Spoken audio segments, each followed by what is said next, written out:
bago tayo mag-secret file, ay ilike mo muna ang video na to at mag-subscribe na sa aming YouTube channel. Don't forget to click the notification bell para hindi ka nahuhuli sa latest episode ng DJ Rocky's Secret Files.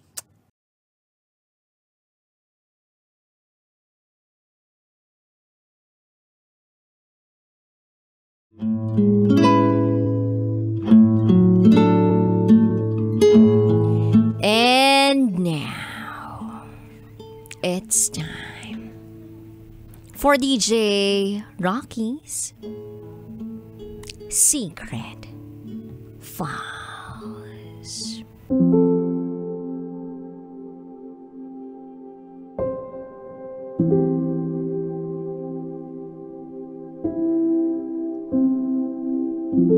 Sinabi ko sa asawa ko na gusto ko ng divorce.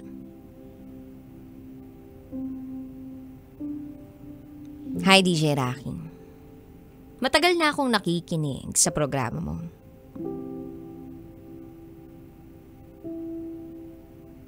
Dati, gusto kong ibahagi yung kwento namin ng partner ko dahil ibang lahi siya. Interesting ang kwento namin. Pero ngayon, iba na ang takbo ng buhay namin. Itago mo na lang ako sa pangalang Lara. I'm currently working and staying abroad. Middle East country. At ito, ang aking secret file.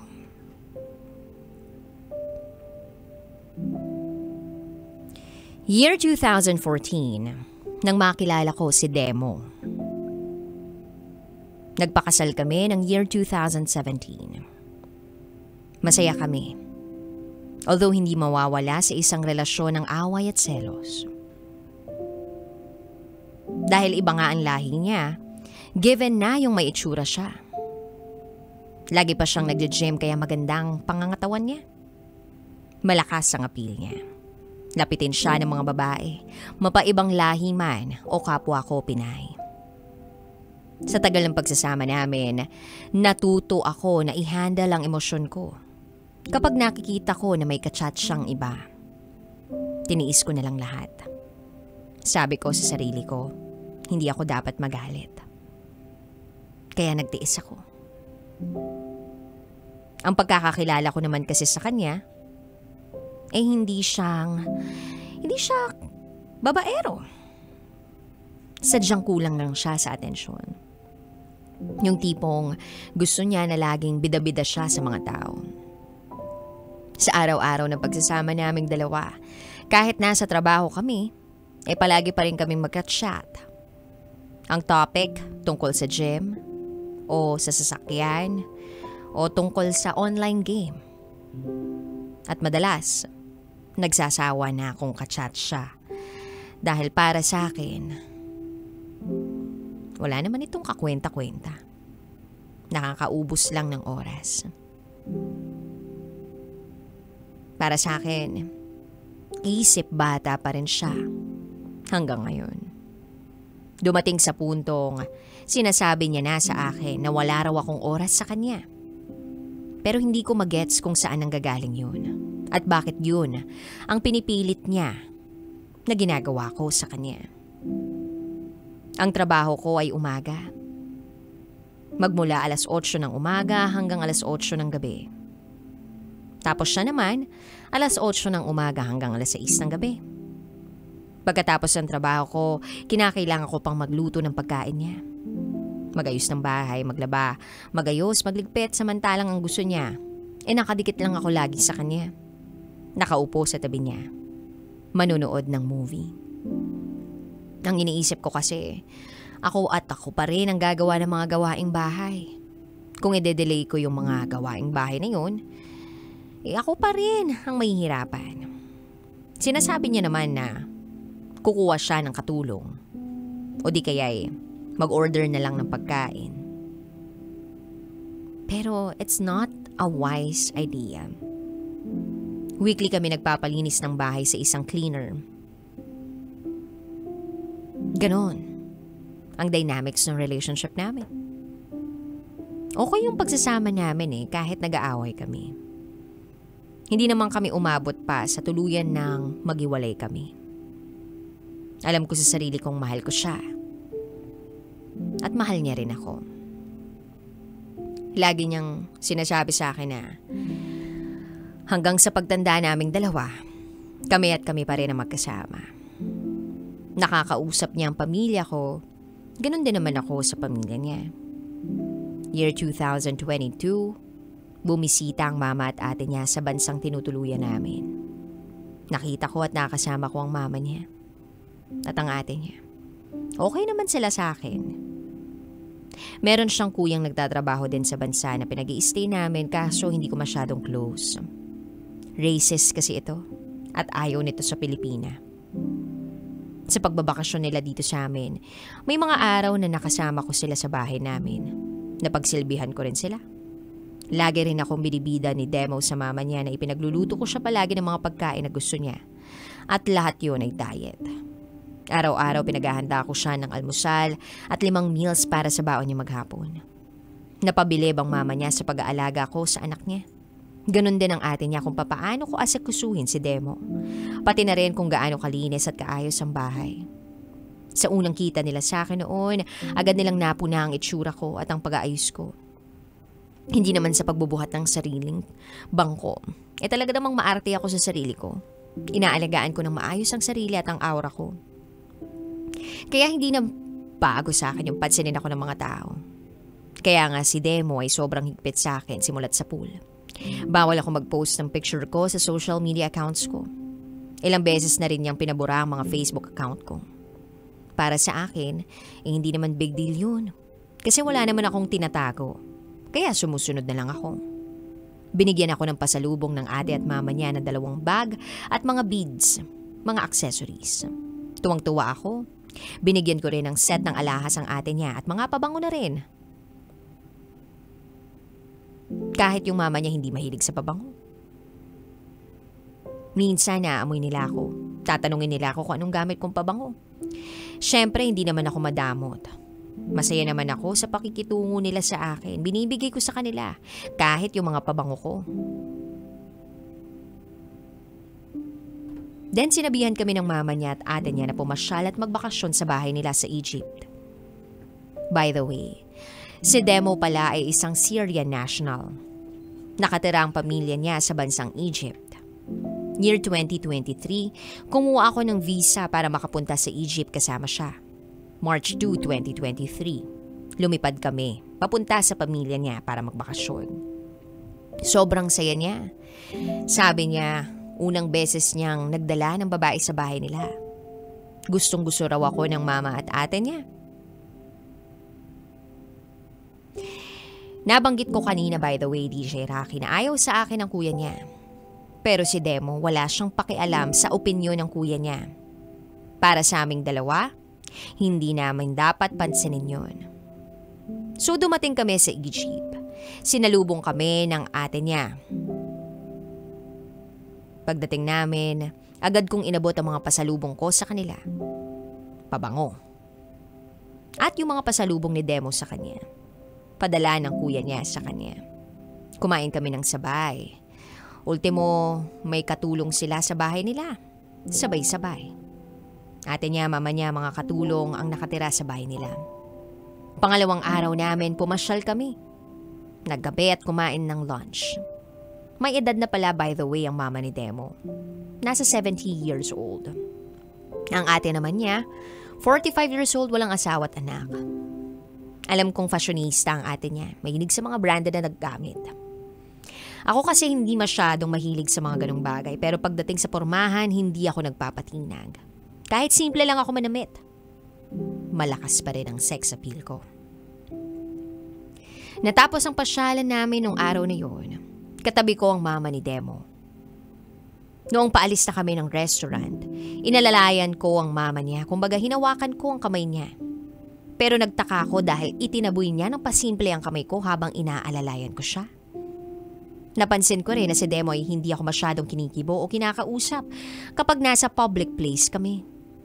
Pagpasok namin ng sasakyan, dun pa lamang ako kinausap ni Demo. Hindi ko siya agad kinibo kasi napapaisip ako sa mga nangyayari. Pagka-uwi sa bahay, umupo kami lahat sa sala. Nagkwentuhan kami at binida na naman ako ni Demo sa pamilya niya. Ako raw ang mag-aasikaso sa pagkain niya. Pero tumanggi ang mama niya.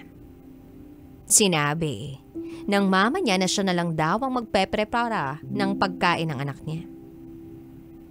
Kasi nung tinanong niya si Demo kung ano daw ang nilalagay ko sa sangkap sa pagkain niya, sinabi ng mama niya na no good daw. And by the way, hindi pala marunong magsalita ng English ang pamilya ni Demo. Puro Arabic lang. Kaya kapag kakausapin ko sila, gumagamit ako ng Google Translator. Pero dahil matagal na ako rito at matagal ko na rin nakakasama si Demo, natuto na rin akong magsalita at umintindi ng Arabic pero hindi ko sinasabi kay Demo ito. Ewan ko, bakit hindi ko sinabi sa kanya. So nung sinabi ng mama niya na siya na lang at ang ate niya magluluto ng pagkain, hinayaan ko na lang sila. Araw-araw din palang nagpupunta ng gym si Demo. Kaya, andun kami. Sa bahay lang nila. Iniiwan niya ako kasama ang mama niya. Iiwan niya kami na nakaupo sa sala. Sasabihin niya sa akin na ako na lang munang bahala sa mama niya. Napansin ko na kapag wala si Demo ay hindi ako pinapansin ng mama niya. Iiwan na lang niya ako na mag-isa sa sala nila. Kaya ang gagawin ko ay papasok na lang ako sa loob ng kwarto. Pagbalik ni Demo galing gym, madadatnan niya ako sa loob ng kwarto at tatanungin niya ako kung bakit ako nagkukulong doon. Biglang sasabihin ng mama niya sa kanya na hindi ko raw kinakausap ang mga tao sa bahay at puro cellphone lang ako. Akala ko noon nagbibiro lang si Demo na gano'n ang sinasabi sa kanya ng mama niya. Hanggang sa napansin ko na yung pagtrato sa akin ng mama niya. Hindi ako nakibo sa mga oras na yun. Kinabukasan na masyal kami uli sa mall. Mahaba ang buhok ko. Itim ang kulay. Hindi ako katangkaran, sakto lang. Sinuot ko that time ay skirt na may slit. Tapos nakaboots ako. Kinulot ko ang mahaba kong buhok. Mahaba na ang buhok ko pero naka-hair extension pa rin ako. Dahil for the aura tayo. Habang nasa mall kami, namimili ng mga damit si Demo. Pagkatapos noon ay huminto kami sa tapat ng isang mobile accessories kiosk. Pinalitan niya ang casing at tempered glass ng phone ng mama niya at ate niya. Samantalang akong nasa gilid, hindi nila pinapansin habang bitbit ko ang 4 na paper bags sa kamay ko. Nakatayo sa tabihan nila. Nakita ko rin si Demo na pinalitan niya ang accessories ng phone niya. Akala ko tatanungin niya rin ako pero deadma lang siya ng deadma sa akin. Kaya ang ginawa ko, lumayo ako ng onti at pakunwari tinitingnan ang looban ng mall. Tinawag ako bigla ni Demo at sinabi. Tinanong ako kung saan pupunta. Hindi na lang ako kumibo. Hanggang sa narinig ko siya at nakitang kinuha ang mga bit-bit na paper bag ng ate niya. Sinabi niya na siya na lang daw ang magbibit-bit sa daladala ng ate niya.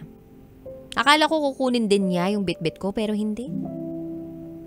Naglakad sila ng sama-sama habang ako ay nasa likuran nila. Bit-bit ang mga pinamili niyang damit. Kahit malayo na sila sa paglalakad, hindi man lang siya lumilingon para tingnan ako o i-check man lang kung nasaan ako. Hindi na lang ako kumikibo sa nakikita kong pagtrato nila sa akin. Hindi ko to in-expect. Habang nasa elevator kami, tinanong niya ako kung bakit ang tahimik ko. Sabi ko wala lang. Galit daw ba ako? Kaya hindi ako kumikibo? Sa totoo lang, DJ Rocky, galit talaga ako no. At dahil kilala namin ang isa't isa, alam ko na alam niya na iba ang mood ko sa mga oras na yun. Pinipilit niya akong sabihin sa kanya kung ano ang ikinagagalit ko at ang masakit pa ron, pinaparinig niya sa ate niya. At ang masakit pa ron ay sinabi niya na bumalik na lang ako sa bansang pinag-i-stayan namin. Ire-rebook niya raw ang ticket ko. Sumagot ako ng sige. Babalik at uuwi na lang ako. Then sabi niya, wag ko raw sirain ang bakasyon niya. Pagkasabi niya sa akin ng ganun, binitiwan ko yung mga bitbit ko at nag-walk out ako. That time, naging klaro sa akin lahat. Hindi man lang niya ako sinundan o pinigilan. Wala akong kaalam-alam sa lugar na yun at sa mall na yun. Wala siyang pakialam. Wala akong pera. Ang dala ko lang sarili ko. Wala rin akong SIM card o load na magagamit pantawag. Meron lang akong internet data. Lumipas ang ilang minuto, wala akong napala sa paglalakad ko o pag-walk out ko dahil ni isa sa kanila walang humabol o pumigil sa akin. Nag-message ako sa kanya. Sabi ko ibigay na lang ang passport ko at uuwi na ako. Wala sa akin ang passport ko, DJ Rocky. Kinuha ito ng mama niya. Itinago ang passport naming dalawa ni Demo. Nag-reply siya at sinabi sa akin na wala raw sa kanya ang passport ko. Bahala na raw ako sa buhay ko. Sabay block sa akin. Nanlumo ako. Naiyak ako sa mall habang nakatingin ang mga tao sa akin. Wala akong kaalam-alam sa lugar na iyon. May mga lalaking sumusunod sa akin o kumakausap sa akin. Natatakot na rin ako. Kaya wala na akong ibang choice kundi i-message ang ate niya. Bumalik kung nasaan sila. Pagbalik ko, nakita ko si Demo at ang mama niya nakaupo lang. Patawa-tawa pa na parang walang pakialam sa nangyari. Sinabi ko sa kanila na mag-iimpake na ako at aalis na. Walang pakialam si Demo. Halatang pinipigilan siya ng mama niya na pigilan ako sa pag-iimpake. Tinanong siya ng ate niya kung anong balak niya dahil nag-iimpake na ako ng mga gamit ko. Sinabi ng mama niya na hayaan na raw ako. Dahil dapat sundan ko si Demo dahil asawa ko siya. Sumagot din si Demo noon. At sinabi niyang, di umalis ako. Natapos ako mag-impake, nagdesisyon ako matulog na. Maya-maya pa narinig ko si Demo na pumasok na rin sa kwarto. Sinara ang pinto. Pagkahiga niya sa tabi ko, bigla na lang niya akong niyakap ng mahigpit. Sinabi niyang huwag raw akong umalis, huwag ko siyang iwan. Humingi siya ng sorry sa akin dahil sa ginawa niyang mali. Sinabi rin niyang hindi niya pwedeng ipakita sa harap ng mama niya na aamuhin niya ako at lalapitan dahil hindi raw ganoon ang kultura nila. Ang lalaki raw ang dapat masusunod sa lahat ng bagay. Sinabi ko sa kanya na sana wag naman akong iwan kapag nasa labas kami. Sana wag naman akong pagmukaing tanga kapag nag-uusap-usap sila. Pakiramdam ko out of place ako. Sinabi ko na sana kapag nasa labas kami, wag rin akong gawing photographer. Hindi ako sinasali sa mga picture nila. Kinabukasan naging okay kaming dalawa ni Demo. Pagkagising namin sa umaga, pinaghanda ko siya ng almusal. Nakita yun ng mama niya. Bigla itong nagsalita ng Arabic, hindi ko na lang pinansin. Pero kitang-kita sa mukha ng mama niya na naiinis siya sa akin. Lumipas pa ang ilang araw, wala pa ring pagbabago sa trato nila sa akin. Naiisip ko lamang, bakit kailangan kong pagdaanan ng ito? Ano bang nagawa akong mali sa pamilya ni Demo sa akin? Lumipas ang ilang araw, wala pa ring pagbabago sa trato nila sa akin. Kapag aalis kami, sinasabihan si Demo ng mama niya na dapat ang suot ko ay simple. Hindi na dapat mag-ayos. Minsan din ay pinapatanggal ng mama niya ang sombrero ko. Pero hindi ko sinusunod. Ultimo makeup ko sinisita niya. Even my eyelashes. Napapatanong tuloy ako kay Demo kung pangit ba? At bakit ayaw ng mama niya? Ang sabi niya na lang sa akin, maganda naman. Huwag ko na lang daw tanggalin.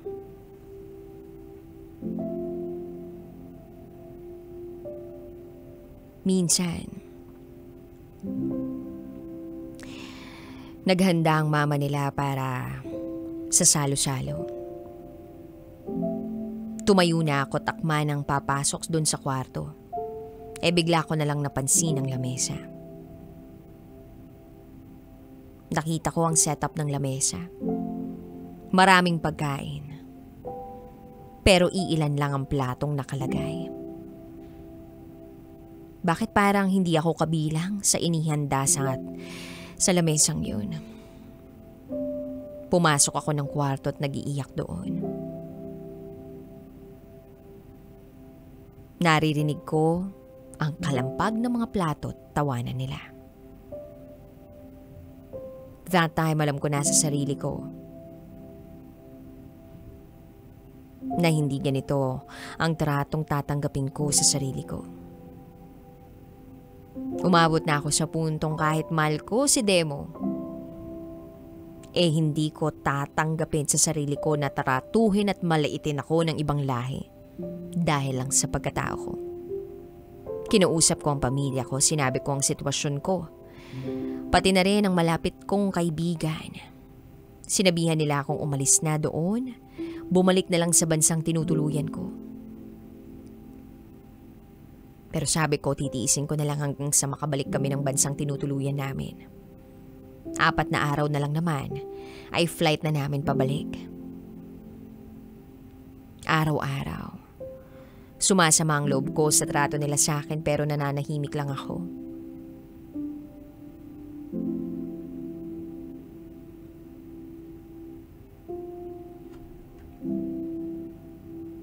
Nasa loob kami ng bahay nang bigla akong tinanong ng ate niya kung nakakaintindi ba ako ng salita nila. Hindi ako kumibo. Sumugot agad si Demo ng hindi raw. Habang nasa sala kami lahat, nakaupo, malakas ang pakiramdam ko na ako ang topic ng pamilya nila. Nirecord ko ng patago ang usapan nila. Ewan ko kung bakit ako dumating sa puntong kailangan kong gawin yun. Masisisi niyo ba ako kung kayo ang nasa sitwasyon ko na ganun? Pakiramdam ko ako ang pinag-uusapan nila. May sinasabing masama ang mama niya sa akin. Ramdam na ramdam ko sa pananalita pa lang ng mama nila ay iba na. Panay tingin sa akin habang ako'y nakayuko. Sinasabi ng ate niya na selosa raw ako. Nagselos raw sa kaibigan niya. Sinabi niya na may asawa niya na yung kaibigan niyang yun. Bakit daw dapat ko pang pagselosan? Sa totoo lang, DJ Rocky, hindi selos ang nararamdaman ko, kundi pagka-unfair o pakiramdam na namamaliit ako. Napaka-racist at unfair ng trato nila sa akin na para bang inaapakan nila lahat ng anong ako, buong pagkatao ko, pati na si Demo na akala ko ipagtatanggol ako, papanig sa akin, wala. Pare-pareha silang lahat. Hindi ko masisisi yung kaibigan nila na ganunin din ako dahil kita rin nila kung paano ako tratuhin na para bang kinangihiya. Pagkatapos nun, patuloy na sila sa panonood sa sala. Pumasok naman ako ng kwarto. Pagpasok ko sa kwarto, sinend ko sa kaibigan kong Arabic yung record ko sa kanila. Pinatranslate ko. At doon ko napatunayan lahat ng hinala ko ay tama. Sinasabi raw ng mama niya, ayon doon sa recording, na kung hindi raw niya mahalang anak niyang si Demo, baka nasampal na niya ako. Lagi ko raw dinadaan sa iyak, kaya yung anak niya lumalambot ang puso't naaawa sa akin. Hindi ako makatulog magdamag. Hanggang sa pumasok na rin si Demo sa loob ng kwarto. Nagdasal ako, humingi ng sign sa Panginoon. Kasi ayoko nang ipagpatuloy pa yung samahan namin ni Demo. Never ako umabot sa puntong ganito na halos pati ako tinatanong ko na yung sarili ko kung ano bang mali sa akin. Ano bang masama sa pagkatao ko? Ano bang ikinahihiya nila sa akin? Dahil ba Pilipino ako? Dahil ba sa lahi ko? Ano ba? Yung iyak ko kusa nang huminto. Kinabukasan maaga akong nagising.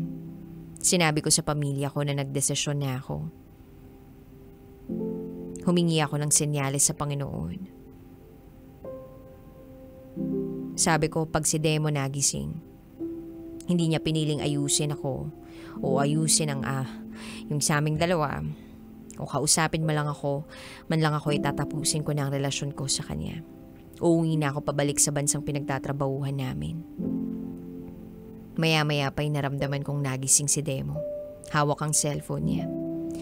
Dati bago matulog o pagkagising niya agad niya akong niyayakap. Pinakikiramdaman ko siya kung anong gagawin niya. Pero ramdam kong nakatingin lang siya sa cellphone niya. Nagbabrowse. Then hinawi niya yung kumot. Tumayo sa kama, lumabas ng kwarto.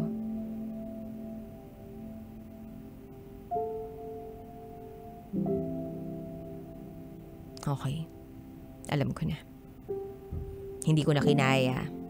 Hindi ko na matiis. Kaya paglabas niya ng kwarto, agad akong nagpabook ng flight ticket sa kaibigan ko. Ora mismo. Yung pinili ko na oras. Umaga yun. 10:00 ng umaga ang pinili ko.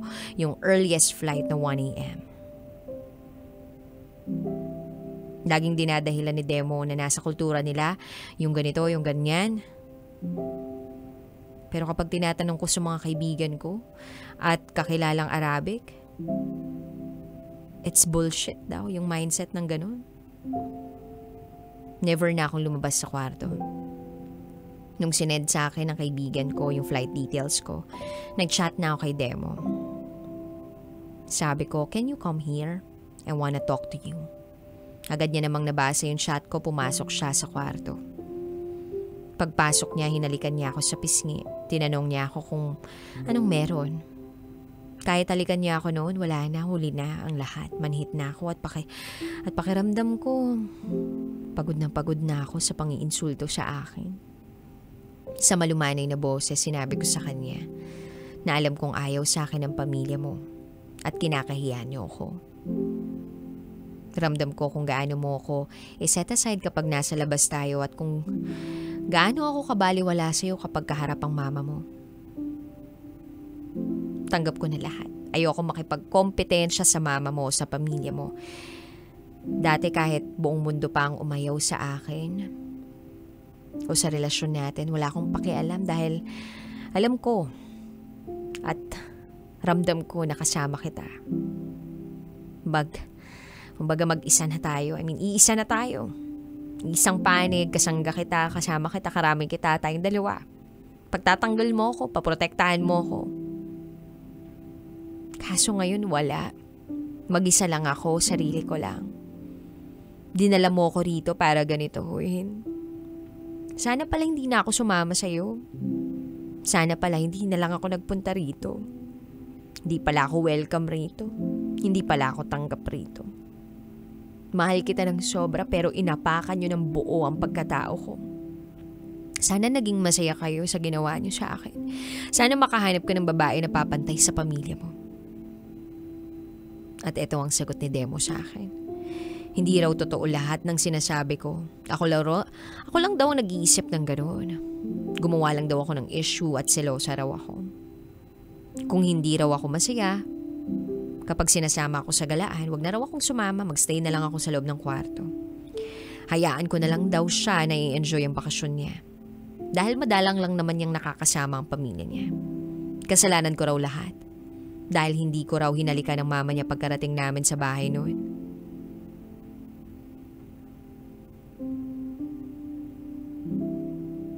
Sinagot ko siya. Aalis na lang ako. Pakibigay na lang yung passport ko. Hindi na kita istorbohin pa sa bakasyon mo ngayon. At sa mga susunod mo pang bakasyon, pangako ko yan sa'yo. Sinabi ko rin kay Demo na aalis na ako mamayang gabi. Nakabili na ako ng ticket ko. At dito na siya nagalit sa akin. Tinanong niya ako kung tanga ba ako. Sabi niya, dinala kita rito tapos ginulo mo bakasyon ko, gumawa ka ng drama dito. Nagsisisi ako na dinala kita rito. Mali na dinala kita rito sa pamilya ko.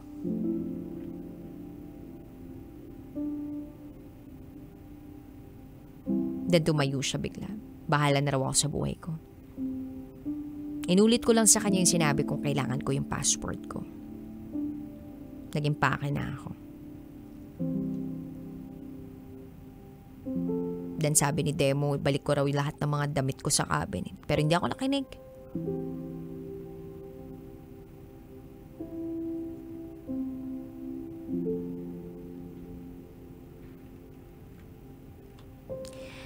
At habang naghihintay ako sa oras ng pag-alis ko, biglang pumasok sa loob ng kwarto yung katulong nila. May inabot sa aking tubig. Sabi sa akin, inom daw ako. Kumain din. Dahil buong maghapon akong naiyak. Patago niya sa aking inabot yung tubig. Bigla akong niyakap yung katulong. Nag-thank you ako sa kanya. Siya lang ang may concern sa akin. Kahit hirap siyang mag-English, nakausapin ako. Kita akong naaawa siya sa akin. Niyakap ko siya ng maigpit at nagpasalamat.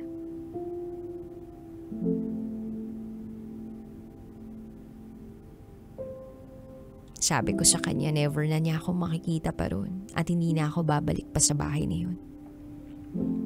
Bumulong siya sa akin na naiintindihan niya ako. Alam niya na ang punot dulo nito ay ang mama ni Demo.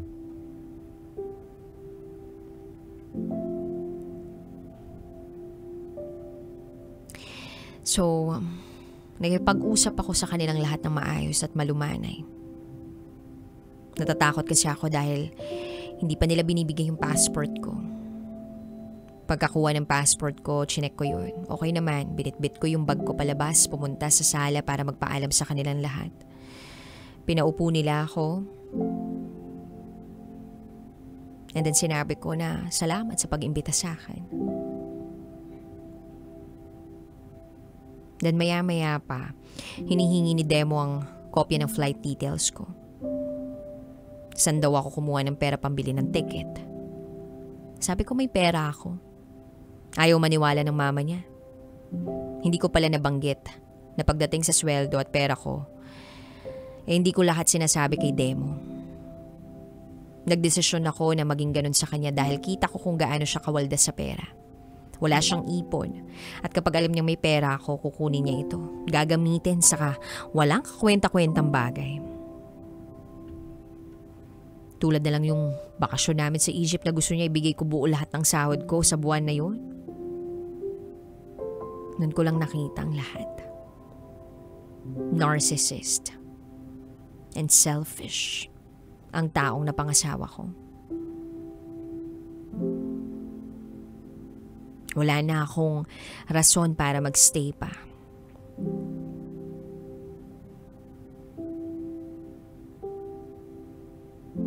Nagkaroon pa ng konting komosyon.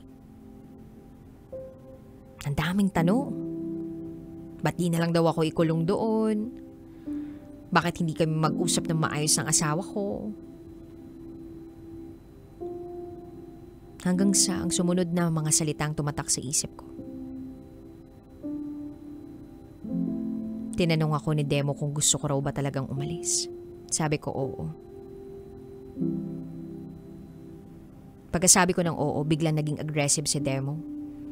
Sinampal niya ang mukha niya at sinabi niya sa akin, na are you an animal, a dog? Can't you understand the situation?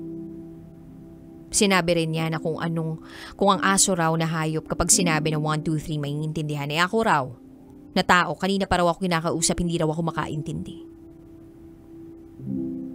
Wala raw lalaking iba pa na makakatanggap sa akin pag naghiwalay kami. Manhid na ako sa oras na iyon.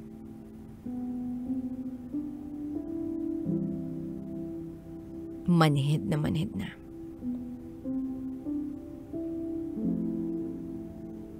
Bago pa ako makalabas ng bahay nila, may pinahabol na bitbitin ng mama niya na dalhin ko raw para sa kuya niya. Isang comforter set na makapal. Wow. Sa gitna ng pangyayari ay pagbibit-bitin pa ako ng mama niya ng ganon, iba rin ang utak. Kung masama akong tao, itatapon ko yun o iiwan ko sa airport, pero wala akong choice kundi dalhin yun. Nailabas ko na ang maleta ko. Hindi ako inatid sa airport o kahit sa ibaba ng building ng bahay. Hanggang pintuan lang ako inihatid ni Demo. Sinata ko ni Demo nung nasa airport ako kung gusto ko raw bang bumalik. Kung sakali man na nakarating na ako sa bahay namin, i-chat ko lang siya. Then I said hindi ko na siya kailangan pa. Naganap ako ng bahay na malilipatan pagkarating ko doon sa lugar na pinagtatrabahuhan namin. Nakahanap naman ako agad. Hindi dumating si Demo after 3 days. Hindi ko na siya kinausap pa magmula noon. Nag-extend pa pala siya ng 1 linggo. May oras pa ako para gawin ang paglipat ko. Hiniling ko sa kanya na mag-set siya ng appointment para sa divorce namin. Nagdemand ako ng divorce. Muslim si Demo at converted to Islam din ako. Binasa lang niya ang message ko. Ayoko na, tapos na tayo. Nag-reply naman siya ng okay sa akin. Makalipas ang mahigit 1 linggo, wala pa rin kaming appointment. Kaya nag-message ako uli sa kanya. Sinabi ko kung busy siya at hindi niya magawa ang pagkuha ng appointment sa court, ako na lang ang gagawa. Maya-maya pa nag-reply na siya na ngayong linggo raw. Dumating yung araw ng pagkikita namin. Magkikita kami sa korte para maghiwalay ng tuluyan. Nakita ko kasama siya ng ate niya at kuya niya na parang batang inaalalayan. Bantay sirado sa kanya. O sa kanila. 3 kami doon sa loob ng court. Bawal ang ibang tao. Well, DJ Rocky, yung sobrang pagmamahal ko sa kanya napalitan na ng galit. Nakakatrauma. Hanggang dito na lang po. Ako si Lara at ito ang aking secret file.